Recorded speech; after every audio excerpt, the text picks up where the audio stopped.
Welcome to our channel. Today we how to authorize Rocket Pool staking dashboard permissions, detailed guide step by step clearly. To begin, navigate to the Rocket Pool staking dashboard on your web browser. Ensure you are logged into your wallet that is compatible with Rocket Pool. Once logged in, locate the Connect Wallet button on the dashboard. Click the Connect Wallet button to open the wallet connection options. Choose your preferred wallet from the list provided, such as MetaMask or Wallet Connect. After selecting your wallet, follow the prompts to authorize the connection.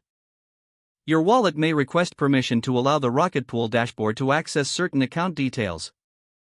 Review the permissions needed for the best security. If you agree, confirm the permission request in your wallet interface. Upon successful connection, the dashboard will display your wallet address and balance. Next, locate the staking section on the dashboard. Here, you will find the different staking options available. Select the amount of Ether you wish to stake in the dashboard. The system may prompt you to authorize the transaction. Review the transaction details carefully before proceeding. If everything appears correct, confirm the transaction in your wallet. Wait for the transaction to be processed on the blockchain. Once confirmed, you will receive a notification on the dashboard.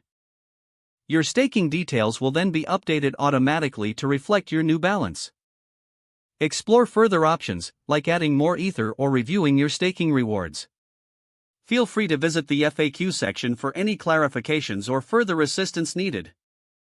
If the page does not load, refresh the browser or try again in a private or incognito window. Make sure you are using the correct email address, then retype it carefully to avoid small typos.